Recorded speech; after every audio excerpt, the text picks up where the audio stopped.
ඉතින් මේ තියන්න අපේ වෙබ් ප්‍රෝග්‍රමින් ප්‍රොජෙක්් එකට අදාල 7 වෙනි ටාස්ක් එකට අදාළ වීඩියෝ එක. ඉතින් මේකදී අපිට කතා කරන්න තියෙන අපේ කැරසල් එක ගැන. ඉතින් අපිට මේ කැරසල් එකේ ඉමේජස් 3ක් රොටේට් වෙනවා බලා ගන්න පුළුවන්. ඉතින් ඒ වගේම අපිට මෙතන ඇරෝ අයිකන් දෙකෙනුත් අපිට ඉමේජස් එහා මෙහා කරගන්න පුළුවන්.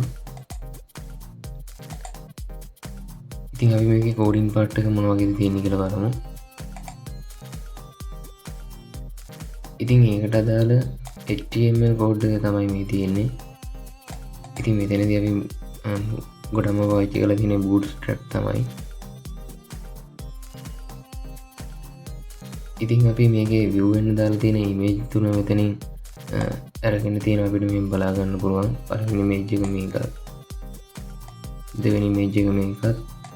ඒ වගේම තුන්වෙනි image එක මේකත් අපිට බලා ගන්න පුළුවන්.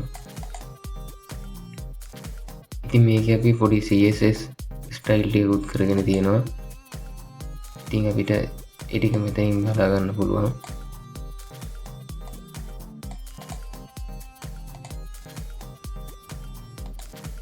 ඉතින් අපි කැරසල් එකට අදාළ වීඩියෝ එක මේක තමයි. ඉතින් අපි ඊළඟ වීඩියෝ එකේදී හම්බෙමු.